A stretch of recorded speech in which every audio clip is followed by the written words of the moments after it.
사랑의 하나님 아버지, 감사드립니다. 우리를 그 크신 은혜로 구원하여 주시고 주님의 복되고 아름다운 교회 안에 온전히 우리를 거하게 하여 주심에 너무나도 감사를 드립니다.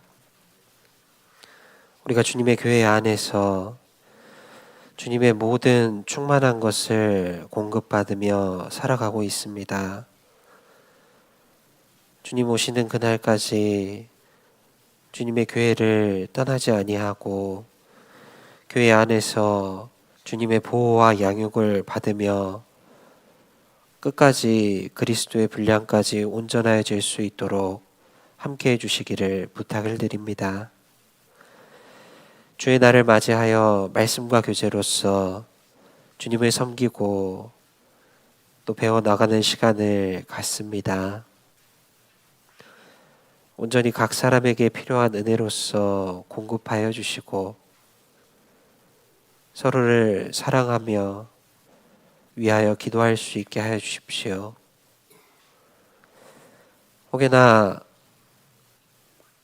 이 자리에 꼭 함께 하여야 하나 피치 못할 사정으로 자리하지 못한 분들 계시다면은 하나님께서 어디에 있든지 그 마음 속에 교회를 향하는 마음이 있도록 도와주시고, 우리 중에 병중에 있는 성도님들 계시다면은 또 주님의 권능의 오른손으로 치유하는 광선을 발하여 주시기를 부탁을 드립니다. 말씀이 마치는 시간까지 하나님 함께하여 주시기를 바라오며 예수님 이름으로 기도드립니다. 아멘. 예, 성경 함께 찾으시겠습니다. 로마서 5장입니다.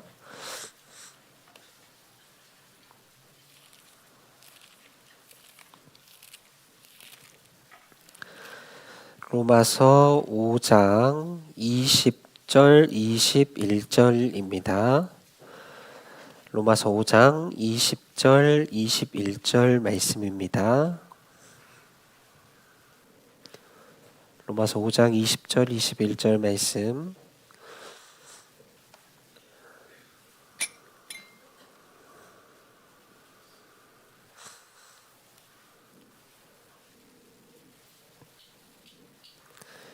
예, 찾으셨으면 함께 천천히 읽도록 하겠습니다.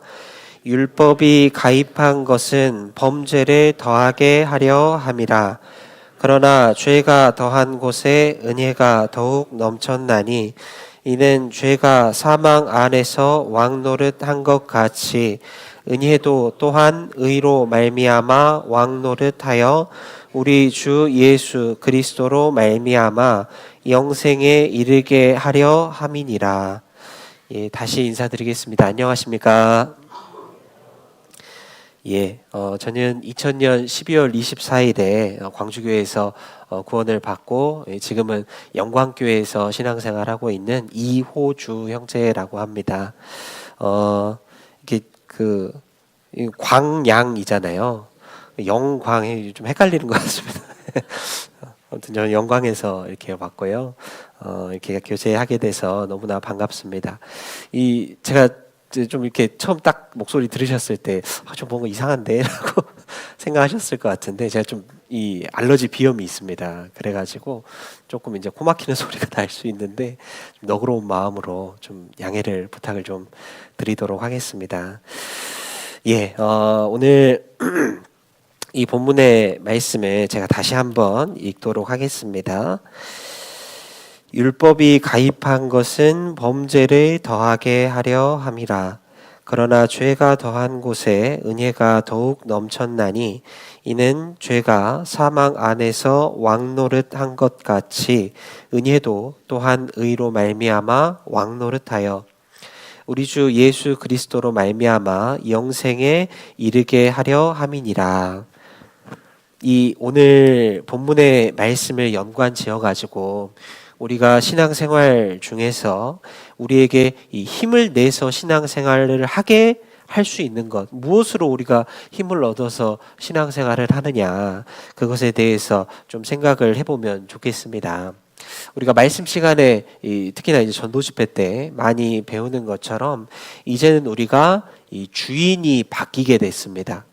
예수님이 계시던 당시에 종교가들에게 이렇게 말씀을 하시죠. 진리를 알지니 진리가 너희를 자유케 하리라 라고 이제 말씀을 하셨습니다. 그런데 그 종교가들이 그 예수님의 말을 듣고 이렇게 반문을 하죠. 우리가 아브라함의 자손이라, 우리가 남의 종이 된 적이 없거늘 어찌하여 우리가 자유케 되리라 하느냐라고 예수님께 다시 이야기를 합니다. 그런데 예수님께서는 그 종교가들의 말을 들으시고 뒤에 말씀하시기를 죄를 짓는 자마다 죄의 종이라라고 말씀을 하시거든요. 그런 것처럼 우리도 종이 되어 있었습니다. 뭐의 종이 되어 있었습니까? 죄와 심판에 매여가지고 종이 되어서 살아 있었던 겁니다. 그런데 이제는 우리가 더 이상 죄 아래 있지 아니하고 우리는 구원을 받아 자유를 얻게 되었습니다. 진정으로 진리를 얻고 자유를 얻게 된 겁니다. 근데 그것으로 신앙생활이 끝나는 것이 아니죠. 구원받고 땡 그것이 아니죠. 이제는 우리가 전에는 죄가 우리를 주관해서 우리를 끌고 갔다면은 이제는 우리가 새로운 주인을 만나게 된 겁니다. 우리 출애굽기 21장에 보면은 이런 내용이 나오는데요. 많이 잘 아시는 내용일 겁니다. 이 히브리 사람이 종으로 이렇게 팔리게 되면은 6년 동안 이 종으로 있다가 7년이 되면은 이제 놔줘야 됩니다. 자유하게 해줘야 됩니다. 그런데 이 종이 내가 내 상정과 내 처자를 사랑하니 자유하지 않겠노라 하게 되면은 이 문 기둥에 가가지고 귀에다가 구멍을 뚫고 영원히 영영이 그 주인을 섬기게 된다라고 했습니다. 그 종과 같이 우리는 이제 주님을 사랑함으로, 하나님을 사랑함으로 스스로 의의 종이 돼가지고 신앙생활을 하게 된 겁니다. 그런 것처럼 이제 주님께서는 나의 주인이 되시고 내 왕이 되신 겁니다. 그렇기 때문에 우리는 주님의 종이 되었기도 하고 또는 왕 되신 주님, 그 나라 안에 있는 백성이 되었다라고 할 수가 있는 겁니다. 그래서 전에는 죄의 통치를 받고 율법 아래 매여 있고 그런 삶을 살았다라고 한다면은 이제는 은혜 아래, 법의 통치 아래 있는 것이 아니고 오늘 말씀 뒷부분에 나와 있는 것처럼 은혜도 또한 의로 말미암아 왕노릇하여라고 하는 것처럼 이제는 은혜가 왕노릇을 해가지고 우리는 그 은혜 아래 있는 의의 종이 되었다라고 할 수가 있는 겁니다. 그렇기 때문에 그 은혜 아래 있는 그 다스림을 받고 있는 그 성도는 왕을 섬기는데 전에는 두려움과 억지로 하고 강제로 하고 그런 모습이었다고 한다면은 구원받은 성도는 이제는 이 왕을 섬기기를, 그 왕 대신 주님을 섬기기를 억지로 하지 아니하고 부득이함으로 하지 아니하고 어떤 뇌물이나 아첨의 말로써 하는 것이 이 올바른 모습이 아닐 겁니다. 그래서 오늘 이 본문의 말씀을 연관지어 가지고 그 은혜가 왕 노릇하는 그 다스림을 받고 있는 그 아래에 있는 우리의 신앙생활이 정말로 이 억지같이 되지 아니하고 은혜로서 될 수 있는 이 교훈이 되었으면 좋겠습니다. 죄송합니다. 로마서 5장 20절 말씀에 다시 보시면요.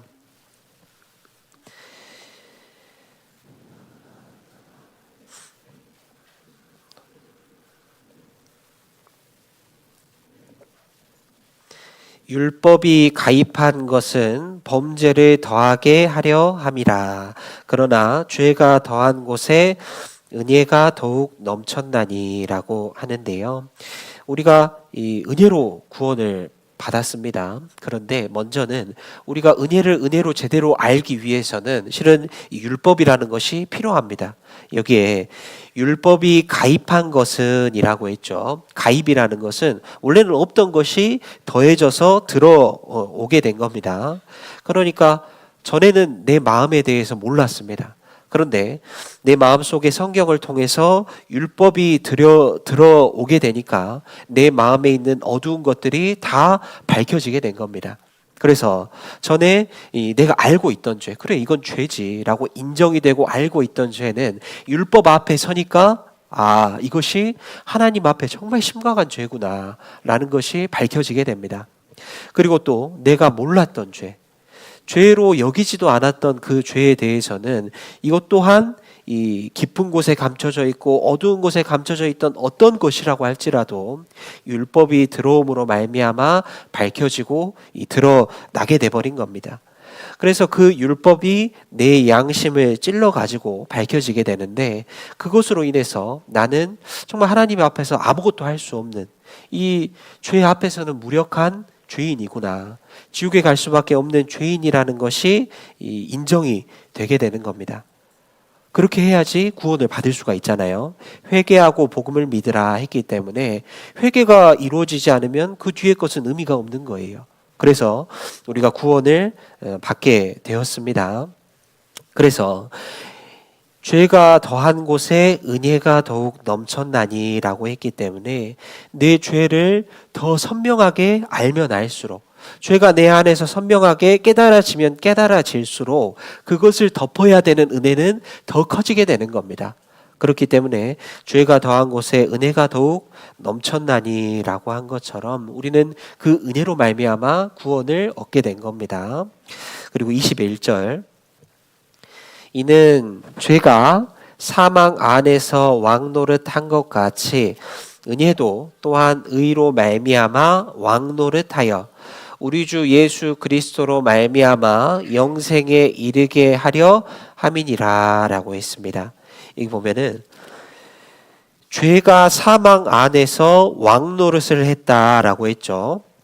말씀을 드린 것처럼 우리가 구원을 받기 전에는 죄가 사망의 권세를 등에 업고 죄를 지으면 사망으로 그 결국이 나오기 때문에 사망의 권세를 등에 업고 내 위에서 왕노릇을 하고 있었어요.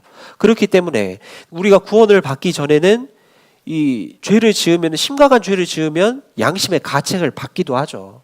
그런데 이 죄로 여기지 않았던 그런 죄는 아무 거리낌 없이 내 삶에서 나오는 것들이 그런 죄였어요. 그렇게 죄에 매이고 죄에 끌려다니고 죄인 줄도 모르고 살아왔던 겁니다. 그런데 구원을 받아서 이제 나를 다스리는 왕이 바뀌게 됐어요. 이제는 은혜도 또한 의로 말미암아 왕노릇하여라고 했습니다. 이제는 죄가 나를 주관하는 것이 아니고 은혜가 내 위에서 왕노릇을 하고 나를 다스려 가시게 되는 겁니다. 그런데 그 은혜가 나를 다스려가고 왕노릇 하시는 그 모습은 법처럼 하는 것이 아니에요. 법은 무섭고 강제력이 있는 것이거든요. 그래서 나를 강제로 끌고 가고 억압하고 겁박하지만은 은혜는 그런 것이 아닌 겁니다. 그래서 내가 이 은혜도 또한 의로 말미암아 왕노릇하여 우리 주 예수 그리스도로 말미암아 영생에 이르게 하려 함이니라라고 했습니다. 은혜 아래서 왕노릇하는 그리스도인은 결국에는 영생에 이르게 되는데 우리가 은혜로 구원을 받아서 영생을 누리면서 살아가고 그리고 삶의 과정 속에서도 은혜 얻은 자답게 은혜를 얻은 자답게 살아가는 과정에 있고 영생을 얻은 자답게 살아가는 과정에 있고 그리고 언젠가는 주님이 오시게 되면은 이제는 우리가 영생으로 들어가서 완전한 영생으로 이제는 나타나게 되는 것이 그 은혜 안에서 왕노릇을 받는 그 사람의 삶이다라고 할 수가 있는 겁니다. 그리고 뒤에 이어서 6장이 나오는데요. 6장 1절부터 11절까지의 이어지는 내용은 우리 안에서 명확하게 죽은 것이 있고 다시 살아난 것이 명확하게 있는 겁니다. 이 앞에 5장 20절의 말씀에서 율법이 가입한 것은 범죄를 더하게 하려 함이라. 그러나 죄가 더한 곳에 은혜가 더욱 넘쳤나니라고 말씀을 하시죠. 이 말을 듣고 이 대적하는 자의 무리 중에서는 이 당시에 이 말씀을 듣고 그럼 죄가 더한 곳에 은혜가 더욱 넘쳤다라고 하면은 그러면은 그 은혜를 더 크게 만들기 위해서는 죄를 더 크게 지으면 되는 거 아니야? 라고 하는 그런 궤변적인 말로써 그런 생각을 가진 그렇게 대적하는 사람들이 있었던 것 같습니다. 그런데 그에 대한 답변은 뭡니까? 6장 1절 2절에 보면은 그런즉 우리가 무슨 말 하리요? 은혜를 더하게 하려고 죄에 거하겠느뇨? 뭐라고 돼 있습니까? 그럴 수 없느니라 라고 했습니다. 죄에 대하여 죽은 우리가 어찌 그 가운데 더 살리요? 라고 말씀을 하시면서 이 6장 뒤에 이어지는 쭉 내용에 보면은 우리 안에서 명확하게 죽은 것과 다시 살아난 것이 있다라고 말씀하십니다. 우리 속죄함을 위해서 그리스도께서 죽으시는 것과 함께 나도 죽었고 그리고 그리스도께서 부활하심으로 말미암아 나도 그 안에 새 생명을 얻고 살아나게 된 겁니다. 그래서 11절에 보시면 함께 읽겠습니다. 이와 같이 너희도 너희 자신을 죄에 대하여는 죽은 자요 그리스도 예수 안에서 하나님에 대하여는 산 자로 여길지어다. 죄에 대하여 우리 옛사람은 주님의 죽으심과 함께 죽은 바 되었고 그리고 주님의 부활하심으로 우리의 구원이 인쳐지고 그리고 우리가 새 생명을 얻게 될 겁니다. 이게 속죄와 새 생명이다라고 할 수가 있겠죠. 그리고 12절에 이어지는 말씀에 12절도 함께 읽겠습니다. 그러므로 너희는 죄로 너희 죽을 몸에 왕노릇하지 못하게 하여 몸의 사욕을 순종치 말고 여기 12절 바로 이어지는 말씀에 그러므로라고 했습니다. 너희가 옛사람은 죽었고 이제 그리스도 안에서 새 생명으로 나게 되었으니 그러므로 너희는 죄로 너희 죽을 몸에 왕노릇하지 못하게 하여 몸의 사욕을 순종치 말고라고 했습니다. 그렇게 속죄함을 받고 새 생명을 얻은 사람은 이제는 이 모습이 달라져야 한다라고 말씀하시는 겁니다. 죄로 너희 죽을 몸에 왕노릇하지 못하게 하여 몸의 사욕을 순종치 말고라고 했습니다. 예수님께서 이전에 내가 죄의 왕노릇을 받고 죄가 군림하고 있던 그 인생에서 예수님이 승리하셔가지고 나를 거기서 속박해 주셨어요. 내가 거기 묶여있던 그 삶에서 나를 속량해 주셨어요. 그래서 내가 자유하게 됐고 그 죄의 권세에서 나를 건져 주셨습니다. 그런데 이 구원을 받으면은 내 이 죄를 짓고자 하는 그 죄의 성품까지 없어집니까? 아니죠. 내 안에는 그 죄의 성품, 육신의 성품이 아직 남아 있어요. 죄가 나를 다스릴 때 그 습성이 남아 있는 겁니다. 그렇기 때문에 구원받은 내 새로운 그 마음, 새 생명 얻은 그 마음과 죄의 성품이 남아있는 죄의 성품이 있기 때문에 우리 안에서는 항상 뭐가 있습니까? 갈등과 싸움이 당연히 있게 되는 거예요. 전에는 그냥 내 몸이 그냥 가는 대로 내가 하고 싶은 대로 그냥 내버려 두어도 아무 문제가 되지 않았었어요.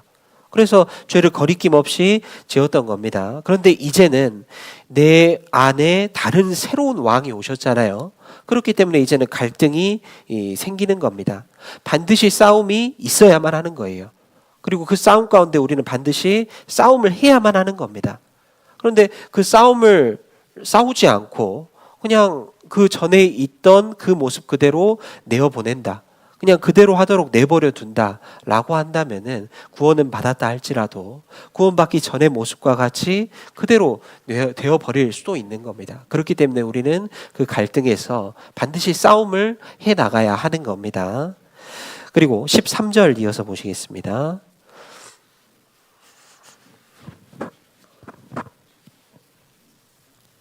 13절도 함께 읽겠습니다. 또한 너희 지체를 불의의 병기로 죄에게 드리지 말고 오직 너희 자신을 죽은 자 가운데서 다시 산 자 같이 하나님께 드리며 너희 지체를 의의 병기로 하나님께 드리라. 여기에 죄송합니다. 병기가 나옵니다. 병기. 또한 너희 지체를 불의의 병기로 죄에게 드리지 말고라고 하죠. 여기서 이 병기는 무기입니다. 무기. 전에는 내 지체, 내 몸이 내 몸을 사용해서 죄를 짓는데 사용되는 그 죄의 도구, 이 죄의 왕을 지원하고 그것에 사용되는 무기였어요. 내 몸이. 그러니까 병기라고 하는 겁니다. 그 죄를 짓는데 사용되는 병기였는데 우리는 이제 왕이 바뀌었다고 했죠. 왕이 이미 바뀌었는데 그 이전에 나를 다스리는 왕에게 무기를 계속 갖다 주고 군사력을 계속 대주고 한다면은 그것은 지금 있는 왕을 반역하고 몰아내려고 하는 그 반역죄가 되는 거예요. 그러니까 정상적이지 않은 거죠. 그렇기 때문에 더 이상 내 몸과 지체가 불의한 목적으로 사용되는데 내어버려 둬서는 안 되고 이제는 새로운 사람으로서 의로운 목적으로 하나님을 위한 것으로 내 몸과 인생을 드리는 데 사용하도록 이 의의 병기로 사용을 해야 하는 겁니다. 그런데 이 구원받은 그리스도인이다라고 할지라도 이 죄의 성품이 있기 때문에 혼자서 죄를 가지고서만 죄하고만 계속 씨름하고 있으면 결국에는 실은 져버리게 될 겁니다. 죄는 그것이 더 익숙하거든요. 그것이 더 자연스럽거든요. 그렇기 때문에 죄만 가지고 씨름하고 있다면은 결국에는 육신에 굴복할 수밖에 없는 겁니다. 그러니까 죄를 억누르고 육신을 억누르는 것만으로 이 신앙생활이 되지는 않는 거예요, 실은. 그래서 이 골로새서 2장 말씀에 보면은 붙잡지도 말고 만지지도 말고 보지도 말고 그렇게 하는 것은 육신의 욕심을 제어하는 데에는 조금도 도움이 되지 못한다라고 말씀을 하셔요. 그 성경에 기록될 당시에 금욕주의라는 것으로 살아야 된다라는 철학적이고 종교적인 사조가 유행했던 시기가 있었거든요. 그러니까 붙잡지도 말고 만지지도 말고 보지도 말고 그런 것들로 되는 것은 아닌 거예요. 더 강한 힘이 필요한 겁니다. 그래서 이 골로새서 2장에 그렇게 말씀하시고 3장에는 그렇기 때문에 땅에 있는 것을 바라보지 말고 위의 것을 찾으라 말씀을 하시는 겁니다. 결국에는 우리가 죄와의 싸움에서 승리를 하는 것은 이 한정된 병기, 내 한정된 자원, 이 몸으로 이 죄에 드릴 것을 도리어 돌려서 교회를 위해 사용하고 교제를 위해 사용하고 말씀을 위해 사용하고 의의 병기로 드리는데 더 많은 시간을 들여서 사용한다라고 한다면은 죄를 짓는 데 쓰는 것은 남아있지 않겠죠. 그렇기 때문에 우리가 교회에서 봉사로 내 몸을 드리고 교제에 참석하고 모이기를 힘쓰고 하는 과정 속에서 내가 죄에 승리하는 삶을 살아갈 수 있다라는 겁니다. 그리고 14절에 함께 읽겠습니다. 죄가 너희를 주관치 못하리니 이는 너희가 법 아래 있지 아니하고 은혜 아래 있음이니라 라고 했습니다. 여기에 죄가 너희를 주관치 못하리니 라는 이 말은 이 구원받은 그리스도인이 이 죄를 그래서는 안 되지만 죄를 아주 안 지을 수는 없잖아요. 죄가 부지중에 나오기도 하고 그러지 않습니까? 이 죄가 너희를 주관치 못하리니 라는 것은 이 구원받은 그리스도인이 죄에 그냥 매여가지고 사로잡혀가지고 구원받기 전의 모습처럼 그냥 죄를 짓고 싶어서 짓고 그렇게는 살 수 없다라는 겁니다. 그 모습이 그리스도인의 모습이 아니라는 겁니다. 우리는 그럴 수 없는 이유가 이제는 우리가 법 아래에 있지 않고 은혜 아래에 있기 때문이다라고 이 말씀을 하시는데요. 너희가 법 아래에 있지 아니하고 은혜 아래에 있음이니라라고 했는데 법 아래에 있다라는 것은 뭐냐면은 여기서 법은 율법이에요. 그리고 형벌이 있는 겁니다. 법 아래에 있다라는 것은 우리가 신앙생활을 하는 것이 두려워서 형벌을 받을까 무서워서, 그리고 지옥 갈까봐 무서워서 그런 것을 이제 법 아래 있다라는 겁니다. 우리가 구원을 받기 전에는 나는 도덕적인 사람이 아닌데 도덕적인 모습으로 살았어야만 했어요. 그리고 또는 이 구원받기 전에 종교 생활을 하셨던 분들이 계시다면은 내가 교회 다니고 이렇게 하는 모습이 벌 받을까봐, 주일에 좀 안 나가면 이제 지옥 갈까봐 그런 모습이 많이 있다라고들 하시잖아요. 그런 것처럼 죄의 형벌로 인해서 법의 어떤 심판과 형벌과 그 억압, 두려움으로 인해서 하는 것이 법 아래에 있는 삶의 모습이 되는 겁니다. 그런데 이제는 그 법의 권세 아래에 있지 아니하고 이제는 은혜 아래에 있다라는 겁니다. 은혜가 왕노릇하는 아래서 은혜의 다스림을 받는 그 그리스도인의 모습은 더 이상 강제로 하거나 억지로 하거나 마지못해 하거나 그런 모습이 아닌 겁니다. 이제는 그 종처럼, 귀에 못을 박은, 귀에 구멍을 뚫은 그 종처럼 이제는 주님을 사랑함으로 내가 원해서 하는 이 모습이 되는 겁니다. 그렇다고 해서 우리가 율법을 버려버리고 법을 버려버리고 방종돼가지고 그렇게 살아가는 것이냐, 그런 것은 아니죠. 우리 고린도 전서 성경을 한번 찾아보시겠습니다. 고린도 전서 9장 21절입니다.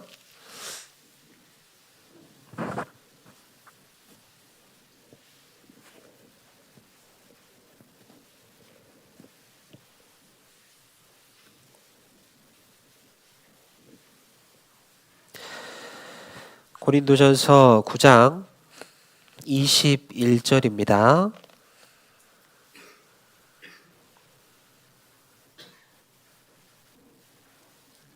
네, 함께 읽겠습니다.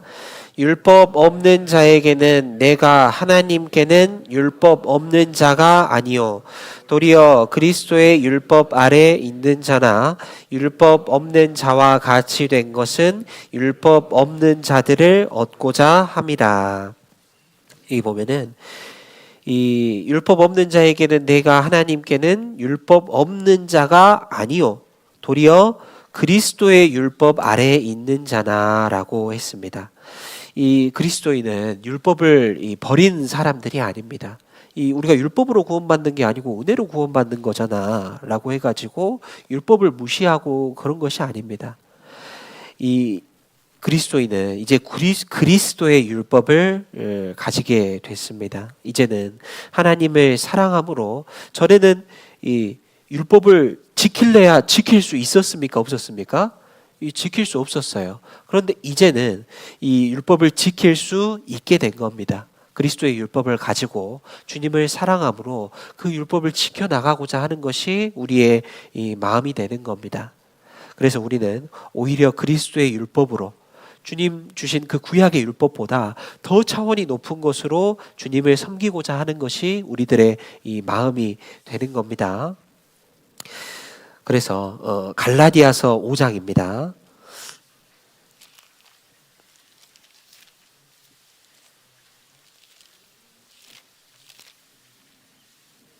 갈라디아서 5장 13절입니다.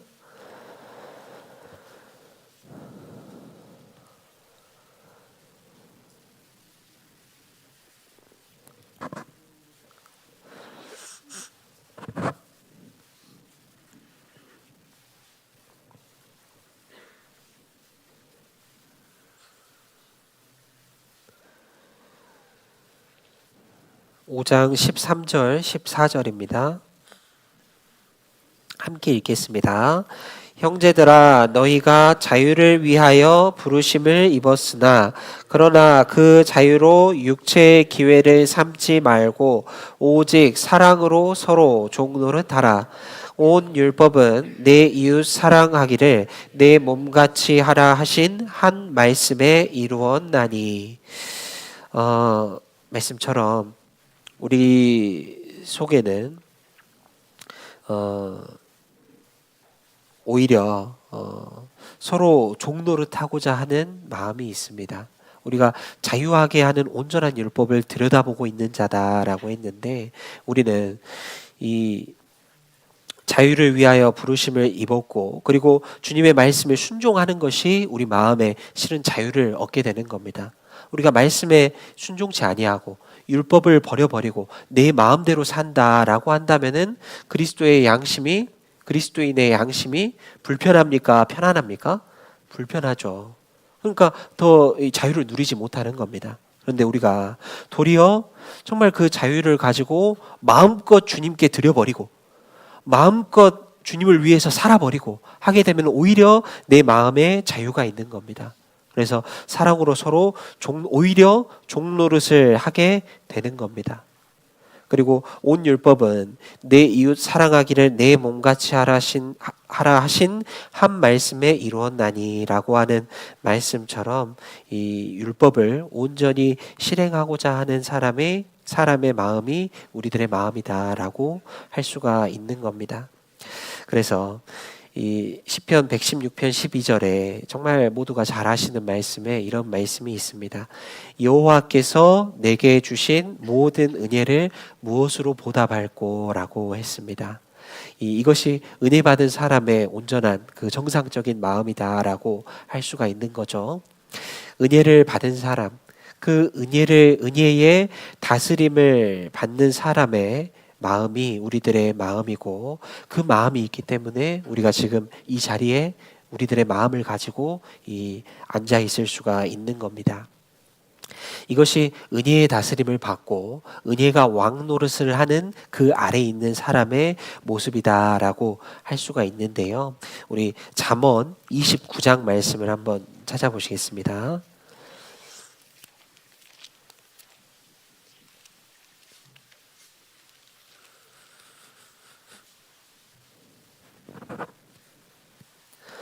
잠언 29장 1절 2절 말씀입니다.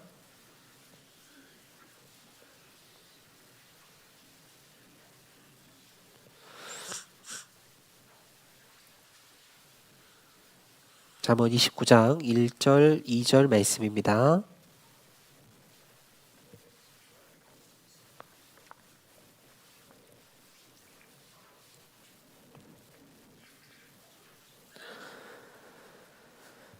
예, 함께 읽겠습니다. 자주 책망을 받으면서도 목이 곧은 사람은 갑자기 패망을 당하고 피하지 못하리라. 의인이 많아지면 백성이 즐거워하고 악인이 권세를 잡으면 백성이 탄식하느니라.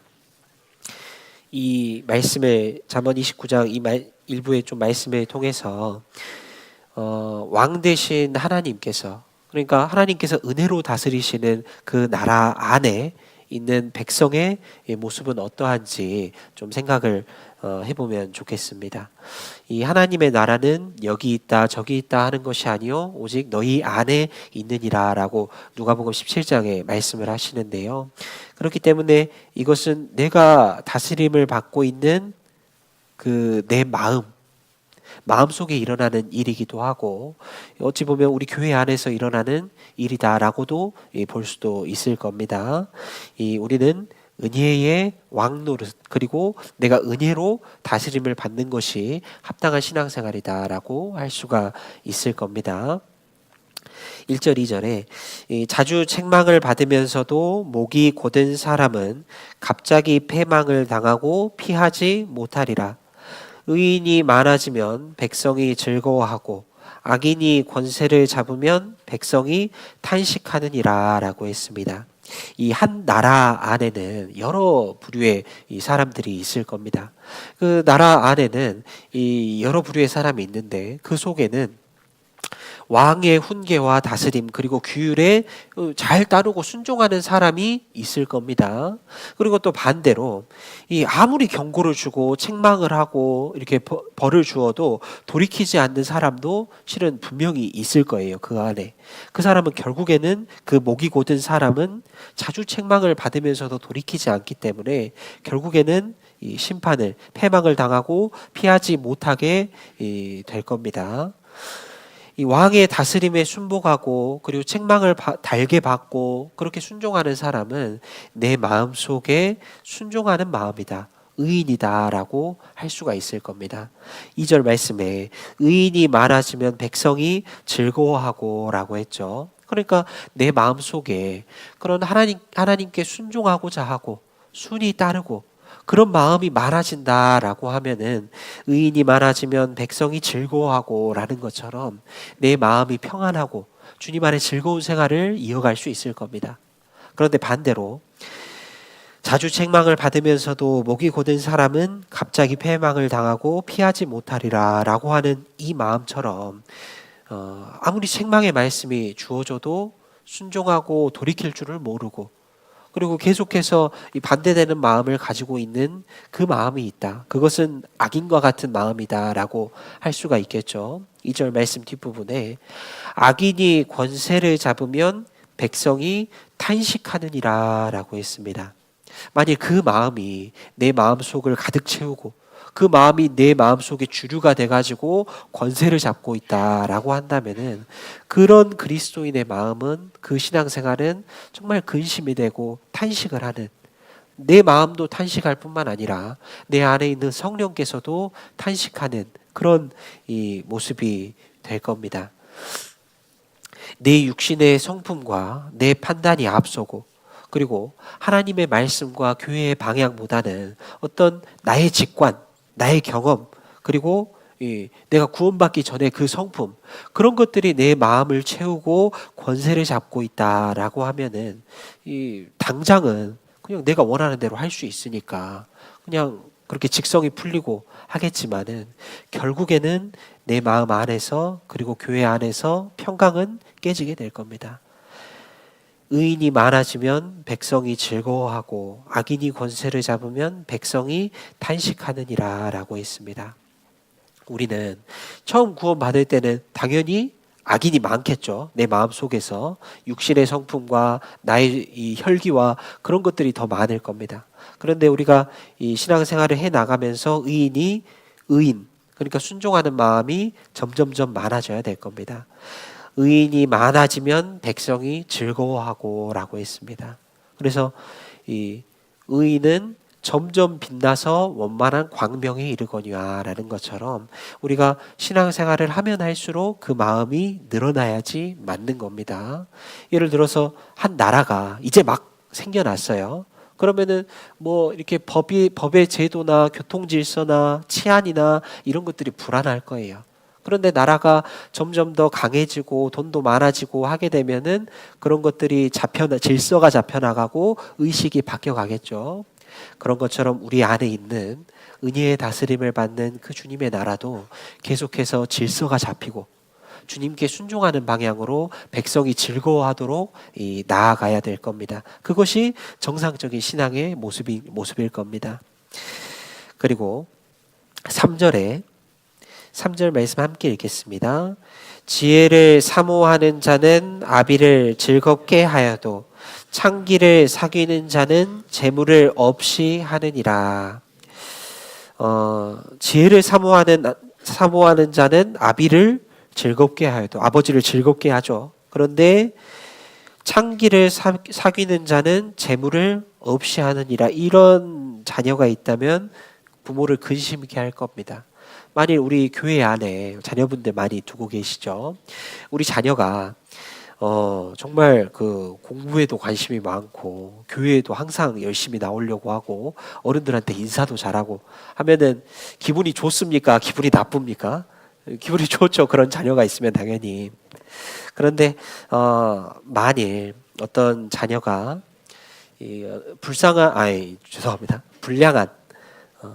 불량한 친구들과 이렇게 막 어울리고 세상의 어떤 불순한 문화들을 막 접하고 하루 종일 핸드폰만 보고 있고 라고 한다면은 이 부모의 근심이 될 겁니다. 그런 것처럼 한 국가의 모습도 그렇습니다. 나라 안에 정말 수준 높은 기술과 지식들 그런 것들이 주류가 돼가지고 나라가 발전하고 하면은 그 나라를 주관하고 다스리는 왕은 뿌듯하고 자랑스러울 겁니다. 그런데 그 나라에서 통용되고 향유하는 그 문화가 뭐 비루한 문화들 그리고 마약과 같은 그런 이 불순한 것들, 그런 것들이 통용되고 그런 것들의 기지가 된다면은 나라를 다스리는 그 주권자는 너무나 근심이 되고 부끄럽고 어디 자랑할 수가 없을 겁니다. 그 마음에 이 근심이 될 겁니다. 이와 같이 내 마음 속에서도 그런 것들이 있습니다. 우리 신앙 안에서도. 우리 안에 있는 그 하나님의 나라 안에는 아버지 하나님이 기뻐하시고 또 하나님께서 우리에게 즐거움을 주는 것들, 하나님 안에서 가치 있는 것들이 오가고 거래되고 해야 될 겁니다. 그렇지 않고 그리스도인의 마음속에 가득 차 있는 것이 하나님께 근심이 되는 것만 있다. 구원받기 전에 즐기던 것들이 아직도 가득 차 있다라고 한다면은 내 마음을 다스리고 계시는 그 주권자 하나님의 마음은 당연히 근심을 하시게 될 겁니다. 그래서 여기에 지혜를 사모하는 자는 아비를 즐겁게 하여도 창기를 사귀는 자는 재물을 없이 하느니라 라고 했죠. 만일 내 안에 비루한 것들, 귀하지 못한 것들, 하나님 앞에 가치가 낮은 것들이 계속 들어오고 오가고 한다면은 내 안에 자리 잡고 있던 귀한 것들, 진리와 명철과 지식들, 그런 것들은 다 쫓겨나게 될 거예요. 창기를 사귀는 자는 재물을 없이 하느니라 라고 한 것처럼 다 쫓겨나가게 될 겁니다. 하나님 안에, 하나님의 나라 안에서 가치 있고 귀한 것, 그리고 하나님을 기쁘게 하는 것들이 많이 통용되어야 합니다. 특히나 내 안에 지혜를 사모하는 자는 아비를 즐겁게 하여도 라고 했죠. 우리 안에 가장 지혜로운 것은 무엇입니까? 가장 귀한 것은 무엇입니까? 바로 지혜의 예수님입니다. 예수님이 내 안에 있는데 내 안에 주님으로 말미암아 복음이 내 안에 들어오고 진리가 내 안에 들어오게 됐습니다. 우리는 질그릇과 같은 모습을 하고 있지만 그 안에는 보배를 가지고 있는 거예요. 내 안에 귀한 것이 있는 겁니다. 이것을 한번 들여왔으면은 다시는 쫓아내서는 안 됩니다. 비료한 것들을 집어넣고 해서 오염시켜서는 안 되는 겁니다. 마태복음 13장을 보시겠습니다. 여기 잠언 29장은 좀 잡아두시고 마태복음 13장을 찾아보시겠습니다.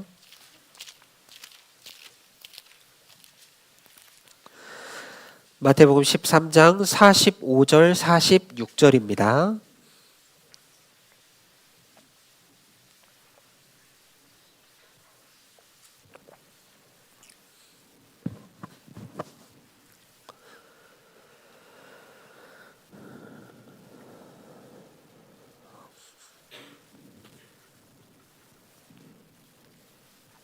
(45절) (46절) 함께 천천히 읽겠습니다. 또 천국은 마치 좋은 진주를 구하는 장사와 같으니 극히 값진 진주 하나를 만남에 가서 자기 소유를 다 팔아 그 진주를 샀느니라. 여기 이 진주가 나오죠. 지금은 귀한 것들이 많이 있을 텐데 성경에는 정말 귀한 것을 비교하는 데 나오는 것이 바로 실은 진주입니다. 진주는 너의 사모하는 모든 것으로 바꿀 수 없는 것이 진주보다 귀한 지혜다라고 했거든요. 그러니까 가장 귀한 것, 이 진주는 당연히 예수님일 겁니다. 우리는 좋은 진주를 구하는 장사예요. 우리들입니다. 그래서 극히 값진 진주 하나를 만났습니다. 하나밖에 없는 겁니다.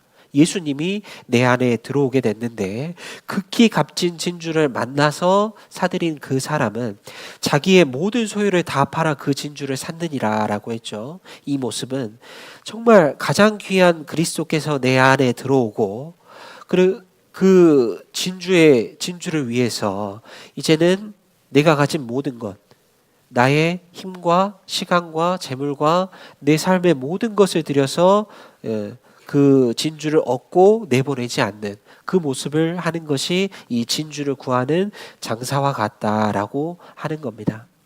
그래서 우리 안에는 정말 귀한 것이 들어왔습니다. 그것을 정말 비루한 것 때문에 내보내거나 그리고 가치가 떨어지게 만들거나 그래서는 안 될 겁니다.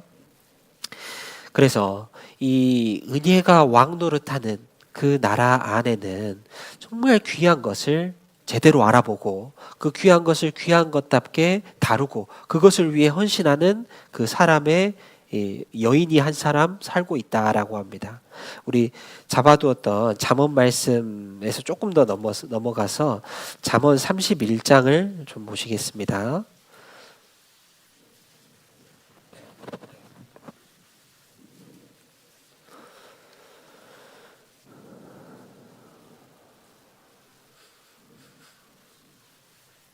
잠언 31장 10절입니다.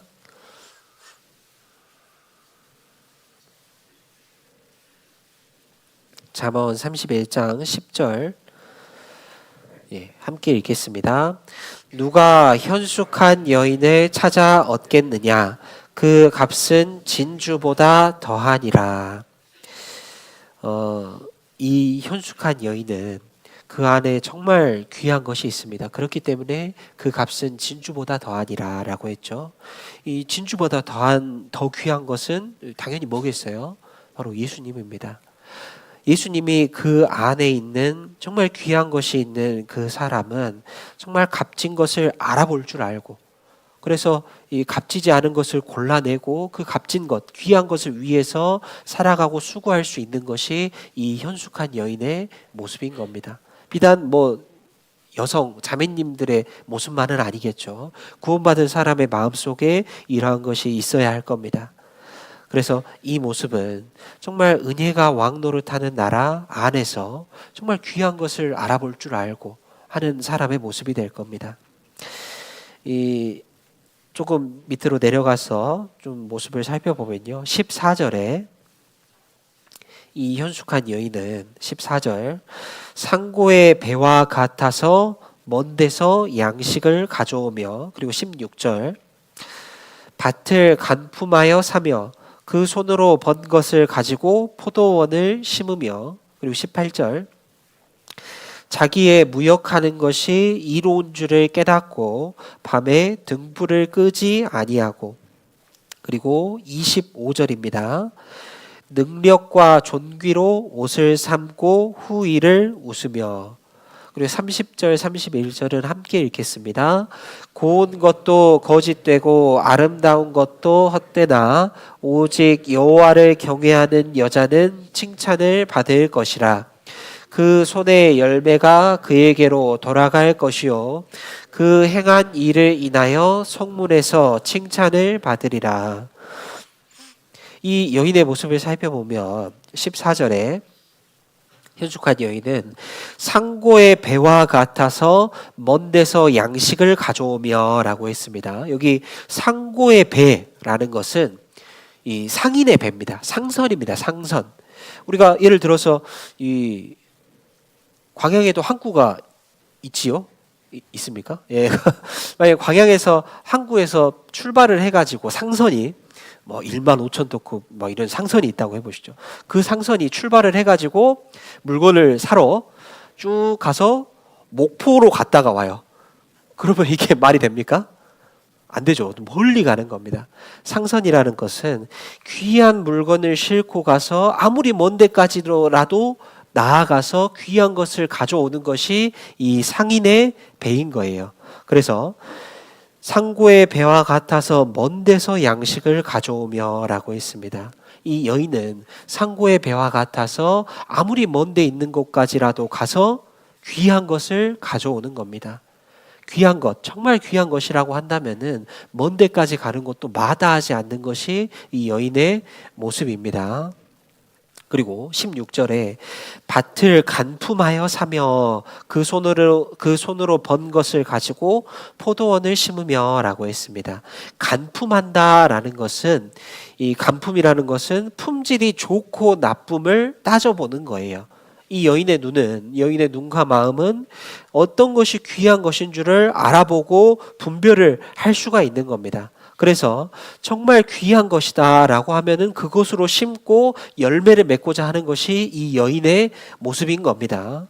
그리고 18절 자기의 무역하는 것이 이로운 줄을 깨닫고 밤에 등불을 끄지 아니하고, 그리고 이 여인은 밭을 간품해서 알아볼 수도 있고 자기가 주고받고 무역하고 하는 것 중에 어떤 것이 진실로 귀한 것인 줄을 알아보고 그 이로운 것을 얻고자 한다면은 이 밤에 등불을 끄지 않고 노력하고, 그리고 그 귀한 것을 얻어 가지고 와가지고 그것을 활용하고 다루기에 노력하고 등불을 끄지 않고 노력하는 것이 이 여인의 모습인 거예요.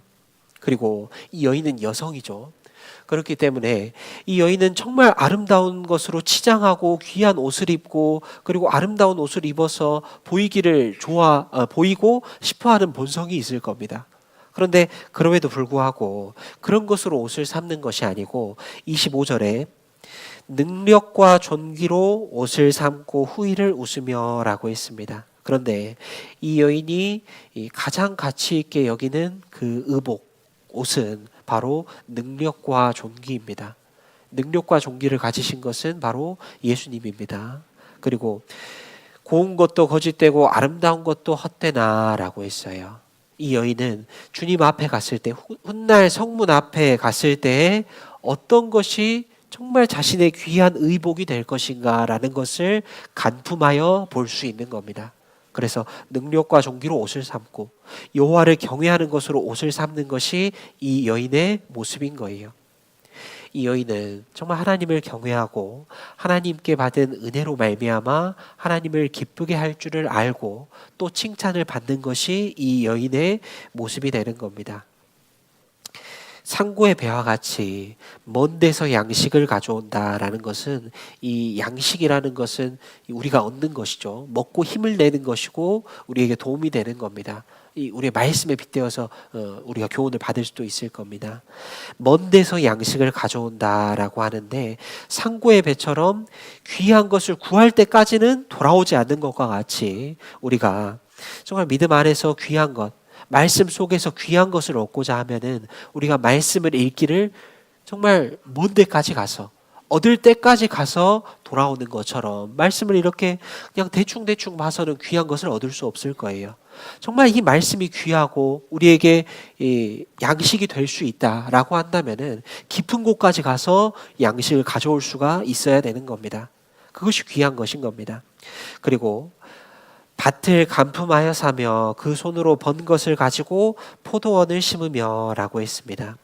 여러 가지 밭이 있는데 이 밭을 간품할 수 있다라는 것은 정말 내가 열매 맺는 삶을 위해서 포도원을 어디에다 심어서 열매가 많이 나올 것인가, 그런 것을 구별할 수 있어가지고 이것은 열매 맺기에 도움되는 삶이고 저것은 열매 맺는 데는 도움이 되지 않는 삶이고, 이런 것들을 간품해서 우리가 행할 수 있어야 하는 겁니다. 열매 맺는 데에 방해가 되는 가시와 덤불 같은 것들, 그리고 돌 같은 것은 파내고 치워야 할 겁니다. 그래서 정말 귀한 땅에 심고 열매를 맺는 삶을 추구해야 하는 겁니다. 그리고 18절에 자기의 무역하는 것이 이로운 줄을 깨닫고 밤에 등불을 끄지 아니하고 라고 했습니다. 이 여인은 귀한 것이 무엇인 줄을 깨닫고 그 귀한 것을 위해서는 등불을 끄지 아니하고 밤을 새가며 노력했죠. 우리 교회 안에서도 이런 분들이 있을 겁니다. 교회 안에서 정말 귀한 일이다, 이것이 교회를 위하고 주님을 위한 것이다, 복음을 위한 것이다 라고 한다면은 교회 안에서 등불을 끄지 아니하고 정말 수고하고 노력하기를 그치지 않는 그런 모습이 반드시 있을 겁니다. 그래서 등불을 끄지 아니하고 하는 모습은 교회를 위해서 헌신하는 모습으로 나타나게 되는 겁니다. 그리고 능력과 존귀로 옷을 삼고 후일을 웃으며 라고 했죠. 이 겉으로 보이는 그런 치장하고 너희의 단장은 머리를 꾸미고 금을 차고 하는 것으로 하지 아니하고 라고 했죠. 단장하는 것이 겉으로 보이는 것이 아니고 능력과 존귀를 가지신 분은 예수님이라고 했죠. 그 그리스도로 옷 입는 것으로 내 모습을 단장하는 것이 이 은혜 받은 사람의 모습일 겁니다. 예수님을 본받는 모습으로 우리의 의복을 삼아야 할 겁니다. 그리고 고운 것도 거짓되고 아름다운 것도 헛되나 오직 여호와를 경외하는 여자는 칭찬을 받을 것이라. 그 손의 열매가 그에게로 돌아갈 것이요 그 행한 일을 인하여 성문에서 칭찬을 받으리라 라고 했습니다. 이러한 모습들이 귀한 것을 알아볼 줄 알고 그리고 열매를 맺도록 하는 삶을 갖고 그리고 능력과 종기로 옷을 삼고 하는 그 삶의 과정 속에서 우리는 이 성문에서 칭찬을 받고 훗날 주님 앞에 가서 칭찬을 받을 수 있는 그런 모습이 될 겁니다. 그것이 은혜 아래 있는 정상적인 그 그리스도인의 모습이 될 겁니다. 잠언 23장 23절에는 이런 말씀이 있습니다. 진리를 사고서 팔지 말며 지혜와 훈계와 명철도 그리할지니라 라고 했습니다. 우리가 지혜를 얻었습니다. 내 안에 진리가 있어요. 정말 귀한 것으로 내 안에 들여오게 됐습니다. 우리는 진주를 구하는 장사와 같다고 했죠. 그래서 극히 값진 진주가 내 안에 들어오게 됐는데 그것을 내보내서는 안 되는 겁니다. 때로는 신앙생활을 하는 중에 어떤 이 밖에 있는 비루한 것들 그리고 영원하지 못할 것 가치가 낮은 것을 내 안에 들여와 가지고 귀한 것을 내보내는 안타까운 모습도 있을 겁니다. 그런데 그렇지 아니하고 은혜 아래 있는 사람은 한 번 들어오신 그리스도를 내보내지도 않고 그리고 그것을 이 가치가 헛되게 하지도 않을 겁니다. 앞으로 잠언 29장으로 돌아가 보시겠습니다.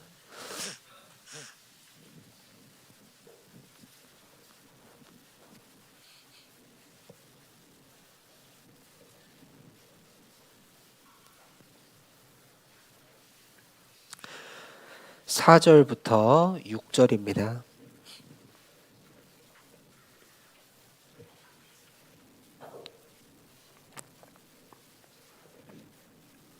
29장 4절부터 6절 말씀 제가 읽겠습니다.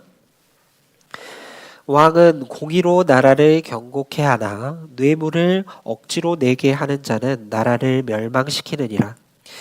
이웃에게 아첨하는 것은 그의 발 앞에 그물을 치는 것이니라.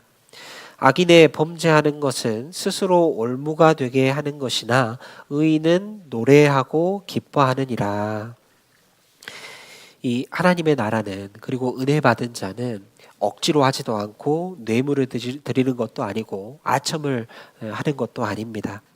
한 나라에 왕이 있는데 그 왕이 백성들에게 공공연하게 뇌물을 요구하고 아첨을 하는 사람만 좋아하고 라고 한다면은 그 나라는 미래가 없을 겁니다.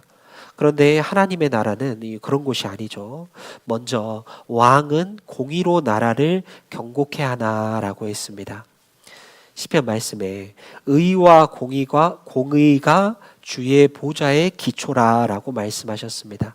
하나님의 나라는 공의가 바로 서 있는 거예요. 어떤 나라를 가보면 정말 선진국이고 질서가 잘 잡힌 나라를 보면은 법이 공정하게 집행이 되고 그리고 치안이 잘 유지가 돼 있을 겁니다. 그런데 그 세상의 선진국과는 비교할 수 없는 그 하나님의 나라, 은혜가 다스리는 그 나라는 그 통치의 기초가 하나님의 공의, 바로 말씀이 그 기초가 되는 겁니다. 그래서 완벽하게 정의롭고 행한 대로 보응을 받는 것이 하나님의 나라가 되는 겁니다. 우리 그리스도인의 마음 또한 하나님의 말씀으로 기준이 바로 서고 그 하나님의 법이 먼저 앞서가고 내 삶의 우선순위가 그 질서에 따라서 잡혀가고 정상적인 그리스도인의 마음은 내 육신과 내 직관과 내 어떤 혈기가 앞서가는 것이 아니라 하나님이 앞서가시고 그리고 말씀이 앞서가시고 점점 나는 뒤로 그 뒤를 따라서 가는 그 모습이 정상적인 그 나라의 모습, 공의가 바로 선 그 나라의 모습이 될 겁니다. 올바르지 않은 왕, 그러니까 뇌물을 바치게 하고 아첨받기를 좋아하고 하는 왕은 나라를 멸망시킬 겁니다. 그리고 그 반대로 하나님의 나라 안에 있는 은혜의 다스림을 받아서 은혜가 왕 노릇하는 그 나라 안에 있는 사람의 마음은 그런 것이 아니에요. 은혜를 받아서 왕을 섬기는 사람은 그 왕께 헌신하고 드리고 하는 그 모습이 억지로나 뇌물을 드리거나 아첨을 하거나 하는 그런 모습이 아니고 자원하는 마음으로 정말 그 왕을 사랑하고 존경하기 때문에 그런 마음이 나오게 될 겁니다. 세상에서 뇌물을 드리고 아첨을 하고 하는 그런 사람들의 마음이 그 대상, 그러니까 내가 뇌물을 드리고 아첨을 하고 하는 그 대상을 존경하는 마음에서 하는 겁니까? 아니에요. 뭔가 한 자리 주기를 바라고 내가 받을 것이 있고 무엇인가 노리는 것이 있기 때문에 뇌물을 주고 아첨을 하고 그렇게 할 거예요. 만일 내가 받을 것을 이만큼 기대하고 있었는데 그만큼 못 받았어. 그러면은 그 마음이 차갑게 돌아서고 원수와 같이 갈라서고 돌아서고 등 돌리고 하는 것이 실은 세상의 모습입니다. 그런데 은혜 받은 사람의 마음은 그런 것이 아니에요. 은혜 받은 사람은 왕을 사랑하고 존경합니다. 그렇기 때문에 누군가 억지로 떠밀어서 하게 하는 사람도 없지만은 억지로 될 수가 있는 것이 아닙니다. 억지 같은 마음과 눈치 보는 그런 마음으로 하는 게 아니에요. 내게 은혜를 주신 왕에게 드리고자 하는데 내게 능력도 없고 재물도 없습니다. 할 수 있는 것이 없어요. 그럼에도 불구하고 내가 무엇인가라도 해야지. 무엇이라도 해야 내가 은혜에 조금이라도 보답하지. 라고 하는 것이 실은 은혜 받은 사람의 이 마음인 거예요. 은혜가 다스리고 은혜가 내 위에서 왕 노릇을 하고 있다라고 한다면은 정말 내가 이미 받은 것으로 인해서 드리고자 하는 것이 그 사람의 이 마음일 겁니다. 아첨을 하고 억지로 하고 뇌물을 드리는 사람은 은혜가 없는 거죠. 그 사람의 마음속에 어떤 수고할 일이 다가오고 어려움이 다가오고 라고 한다면은 고생할 일이 이 교회 안에 크게 다가오게 되면은 내가 이렇게까지 해야 되나? 너무 과한 거 아닌가? 라는 마음으로 탁탁 막히게 될 겁니다. 은혜 받은 사람의 마음은 물론 힘들고 고생하는 일이 그런 사람에게는 없는 것이 아닙니다. 우리가 은혜 받고 감사하고 사시는 분들이 모든 것이 형통하고 고생할 것이 하나도 없고 그래서 감사한 것이 아니잖아요. 누구에게나 고생이 있고 수고할 것이 있습니다. 구원받은 사람은 시냇가에 심은 나무와 같은데 거기에 더위가 오고 가무는 해가 옵니다. 그럼에도 불구하고 잎이 청청하고 그리고 결실하기를 그치지 않는 것이 시냇가에 심은 나무와 같은 모습인 겁니다. 그리고 이 은혜를 입은 사람에게는 헌신이라는 것이 즐거움이 될 수가 있도록 하셨습니다. 우리 성경 사사기 성경 한번 찾아보겠습니다. 사사기 5장입니다.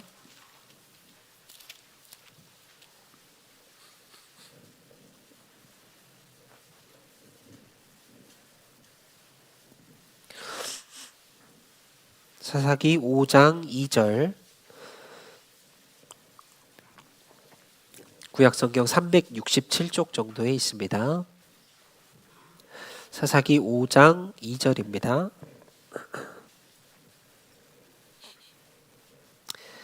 함께 읽어보겠습니다. 이스라엘의 두령이 그를 용솔하였고 백성이 즐거이 헌신하였으니 여호와를 찬송하라. 그리고 9절도 함께 읽겠습니다. 내 마음이 이스라엘의 방백을 사모함은 그들이 백성 중에서 즐거이 헌신하였음이라. 여호와를 찬송하라. 이 헌신은 헌신은 수고하고 고생하고 마음이 짐이 되는 것이 기본적으로 같이 따라오는 것인데 이 성경에서는 헌신이라는 것과 이 즐거움이라는 말을 함께 사용을 했어요. 내가 하고 싶은 대로 내가 원하는 대로만 하는 것이 그것을 우리는 헌신이라고 하지 않죠. 이 의인에게는 하나님께서 이 헌신이라는 것이 즐거울 수 있게 해주신 겁니다. 악인은 뇌물과 아첨과 억지로 하는 마음으로 인해서 그 발이 올무에 걸리게 되는 것이 악인의 기본적인 마음이에요. 그런데 의인은 노래하고 기뻐하느니라 라고 말씀하셨거든요. 그래서 의인에게는 수고와 헌신 그리고 고생하는 것이 있다고 할지라도 그 마음속에 즐거움이 있을 수 있게 해주신 것이 하나님의 특권이다 라고 할 수가 있는 겁니다. 의인에게도 헌신과 고난이 반드시 있습니다. 그럼에도 불구하고 의인은 이 고난과 헌신이라는 그 마음이 이 올무가 아니고 즐거움이 되게 하고 노래할 수 있게 기쁨이 될 수 있게 하셨습니다. 내가 받은 은혜를 보답할 수 있으니까. 그렇기 때문에 무엇이라도 드릴 수 있다고 한다면은 그것이 의인에게는 감사하고 노래하고 기뻐할 수 있는 그것이 되는 겁니다. 잠언으로 다시 돌아가 보겠습니다.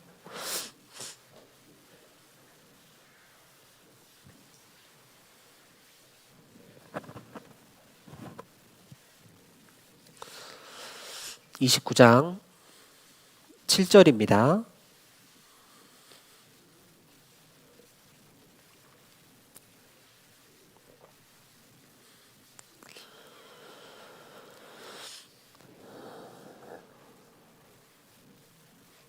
그리고 또 그 은혜 아래 있는 사람은 이런 마음을 주셨습니다. 7절 함께 읽겠습니다. 의인은 가난한 자의 사정을 알아주나 악인은 알아줄 지식이 없느니라. 그 은혜에 사로잡힌 마음으로 인해서 마음이 곤고한 자를 알아볼 수 있게 하셨습니다. 그래서 이방인 중에서는 인생의 공고한 중에 있는 사람을 알아보게 하시고, 그리고 그들에게 복음을 전할 수 있는 마음을 얻게 하시고, 그리고 교회 안에서는 정말 연약한 무릎을 가진 분들, 그런 분들을 일으켜주고 함께 해줄 수 있는, 그들을 세워줄 수 있는 마음을 의인에게는 주시는 겁니다. 영혼을 돌아보는 일은 왕과 같은 마음으로, 그리고 왕의 뜻을 알고 그렇게 해가는 것이 그 사람의 마음인 겁니다. 그리고 8절입니다. 함께 읽겠습니다. 모만한 자는 성읍을 요란케 하여도 슬기로운 자는 노를 그치게 하느니라. 만일 내 마음에 억지로 하는 마음, 뭔가 내 마음은 그렇지 않은데 억지로 막 이렇게 하는 마음이 있다라고 한다면은 내 안에 있는 그 하나님의 나라는 실은 소란하게 될 겁니다. 모만한 자는 성읍을 요란케 하여도라고 했죠. 이 앞에 7절에 악인은 알아줄 지식이 없느니라라고 했죠. 의인은 가난한 자, 공고한 자, 불쌍한 자를 알아볼 수 있고 그 사정을 알아주는 마음이 있지만은 악인은 알아줄 지식이 없느니라라고 했습니다. 그렇기 때문에 이 영혼을 돌아볼 줄 아는 지식이 없죠. 그 악인처럼 타인을 헤아릴 수 없는 마음이다 라고 한다면은 그 사람은 누가 됐든지 갈등하고 내 마음을 주장하고 그렇게 해서 요란스럽게 하게 될 겁니다. 반대로 영혼을 돌아볼 줄 아는 그 슬기로운 마음이 있다면은 그 의인은 자신의 마음을 다스릴 수 있을 거예요. 의인이라고 해서 화가 나는 상황이 왜 없겠어요? 당연히 노를 바라고 그리고 내가 분노할 수 있는 상황이 당연히 있을 겁니다. 분노가 올라오는 것조차 막을 수는 없죠. 그런데 그런 상황에서 어떻게 내 마음을 다스릴 수 있을지, 그 슬기로운 자입니다. 슬기로운 자는 노를 그치게 하느니라 라고 했죠. 내 마음을 어떻게 다스려야 할지 알고, 그리고 내가 주장하고 싶은 위치가 되고 주장을 할 수 있는 위치가 되고 주관하는 경험이 있고 위치가 있다라고 할지라도 주장하지 않습니다. 그리고 하나님과 말씀과 교회를 앞세우고 소란스럽지 않게 하는 것이 의인의 마음, 그리고 은혜 받은 사람의 이 마음이 될 겁니다. 고린도후서 성경을 찾아보시겠습니다. 고린도후서 7장입니다. 죄송합니다. 9장입니다. 고린도후서 9장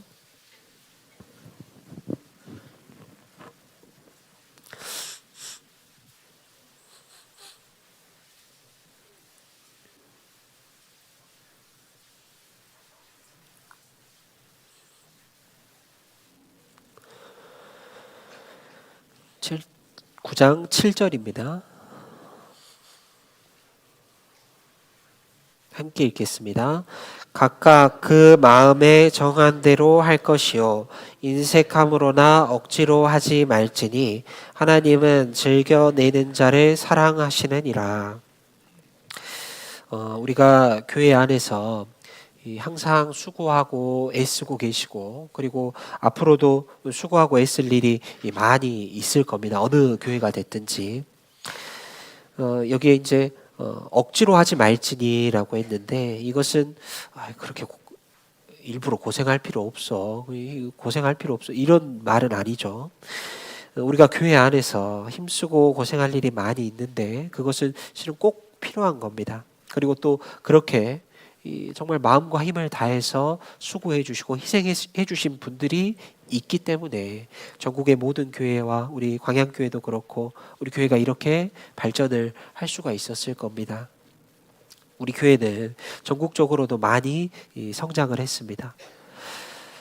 그 속에서 이 무리 안에 있는 그 속에서 내 마음 속에서는 어떤 마음으로 그 과정을 겪어내고 나는 어떤 마음으로 헌신을 하고 있는지 정말 마음은 너무 힘들고 마음은 이게 아닌데 그 마음을 싸매고만 있으면서도 싸매고만 있으면서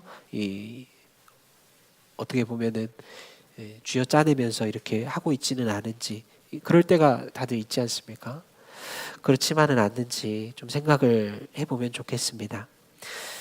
성경에서 교회 안에는 여러 부류의 사람이 있는데 수고하는 사람이 있고 그리고 많이 수고하는 사람도 있습니다. 그런데 또 많이 수고하고 사랑하는 사람도 있습니다.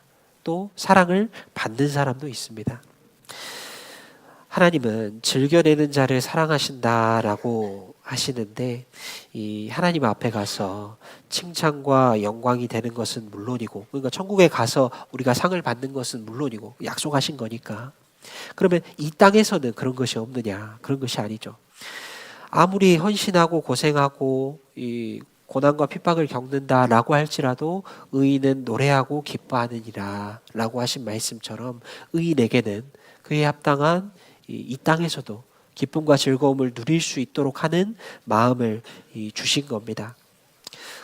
그처럼 우리도 교회 안에서 수고하고 애쓰고 할지라도 내 마음속에서 정말 기쁨과 즐거운 마음으로 할 수 있지 않을까요? 아무리 수고하고 헌신한다고 할지라도 그런 마음은 정말 은혜 아래 있어서 은혜가 왕 노릇을 하고 내가 주신 은혜가 하나님께서 내게 주신 은혜가 너무나 크고 해서 은혜에 사로잡힌 마음이 될 겁니다. 정말 은혜의 왕 노릇하는 그 아래 있는 그리스도인의 마음은 의인은 노래하고 기뻐하느니라 라고 하는 마음처럼 정말 은혜에 보답하고자 하는 마음, 노래하고 기뻐하는 마음이 될 수가 있는 겁니다. 마지막으로 로마서 처음 찾았던 로마서 5장 21절 말씀을 찾아보시겠습니다.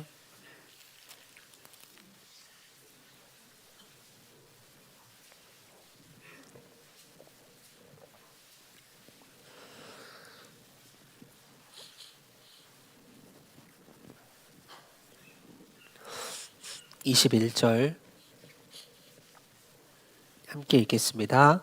이는 죄가 사망 안에서 왕노릇한 것 같이 은혜도 또한 의로 말미암아 왕노릇하여 우리 주 예수 그리스도로 말미암아 영생에 이르게 하려 함이니라. 이어서 6장 14절도 같이 보시겠습니다. 6장 14절 함께 읽겠습니다. 죄가 너희를 주관치 못하리니 이는 너희가 법 아래 있지 아니하고 은혜 아래 있음이니라. 우리 모든 성도님들이 각자의 위치에서 또 겉으로는 드러나지는 않지만 하나님께서 주신 고난들이 각자가 있으시리라고 생각을 합니다. 그 가운데서 수고하고 헌신을 하고 계실 텐데요. 정말 내게 주신 하나님의 은혜를 항상 생각하고 그것을 묵상하고 하는 가운데 정말 우리가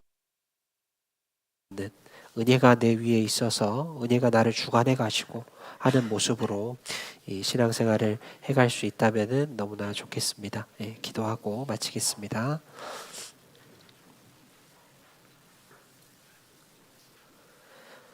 사랑의 하나님 아버지 감사드립니다.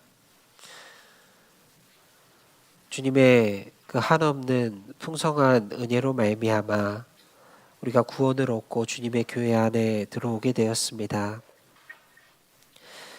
삶 속에서도 고난과 수고와 함께 우리에게 은혜를 베풀어 주시고 또 은혜를 깨달을 수 있는 마음을 주시고 은혜 속에서 살아가게 해주심에 감사를 드립니다. 우리가 주님의 은혜를 더 크게 깨닫고 나의 나 된 것은 은혜로 된 것이기 때문에 주님의 은혜를 헛되이 받지 아니하고 살아갈 수 있도록 하나님께서 이끌어 주시기를 부탁을 드립니다. 이번 주 금요일부터 전국적으로 춘계 수양회가 준비되어 있습니다. 그 가운데 말씀을 들으러 나오는 모든 영혼들 하나님께서 그 마음을 주장하여 주시고 모든 여건을 주장하여 주셔서 온전히 수양회에 참여하고 구원을 받을 수 있도록 하나님께서 크게 역사하여 주시고 말씀을 전하시는 모든 강사님들 입술에도 능력을 부어주시고 육신의 건강을 허락하여 주셔서 하나님의 말씀이 힘있게 전해질 수 있도록 도와주십시오. 그리고 수양회를 준비하기 위해 봉사하는 모든 손길들 가운데도 하나님의 은혜와 감사가 있을 수 있도록 도와주시기를 부탁을 드립니다. 이후에 있는 모든 시간도 주님께서 은혜로 베풀어 주십시오. 예수님 이름으로 기도드립니다. 아멘.